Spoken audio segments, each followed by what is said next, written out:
పూణేలోని ఇందిరాణి river పైన ఉన్న ఒక బ్రిడ్జ్ అయితే కొలాప్స్ అయ్యి నలుగురు టూరిస్టుల పైన చనిపోయారు అండ్ 32 మెంబర్స్కి సివియర్గా ఇంజురీస్ అయ్యాయి.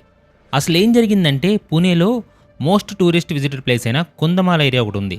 ఇక్కడ కొన్ని వాటర్ ఫాల్స్, టెంపుల్స్ అండ్ ఇంకొన్ని చూడాల్సిన ప్లేసెస్ అయితే చాలానే ఉన్నాయి.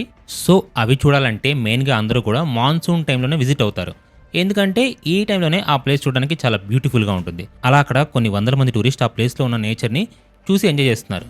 బట్ కొద్దిసేపట్లోనే ఆ ఎంజాయ్మెంట్ కాస్త ఒక ట్రాజడీగా మారిపోయింది. అదే ఏరియాలో ఇందిరాణి రివర్ పైన ఒక బ్రిడ్జ్ ఉంది.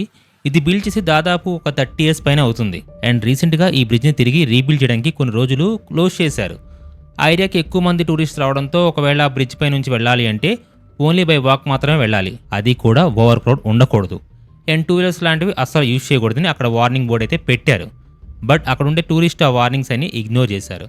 ఆ తర్వాత చాలామంది ఒకేసారి ఆ బ్రిడ్జ్ పై నుంచి వెళ్ళడంతో ఆ బ్రిడ్జ్ వాళ్ళ వెయిట్ని తట్టుకునే క్యాపబిలిటీ లేక సడన్గా కొలాప్స్ అయింది. ఆల్రెడీ ఆ బ్రిడ్జ్ కింద ఉన్న రివర్ ఫ్లోటింగ్ చాలా ఫాస్ట్గా ఉంది. అందులో చాలామంది పడిపోయారు కూడా. ప్రెసెంట్ అయితే 4 చనిపోయారని చెప్తున్నారు.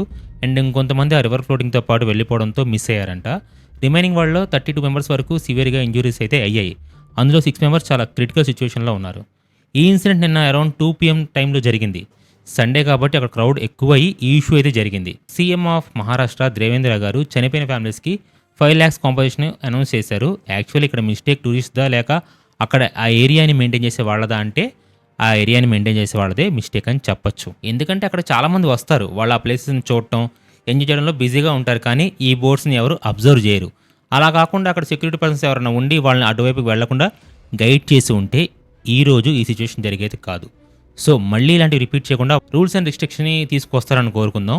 అండ్ ఫైనల్గా మా ఛానల్లో ఎవ్రీడే ఇలాంటి ఇన్ఫర్మేషన్ మీకు రీచ్ అవ్వాలంటే please like, share and subscribe.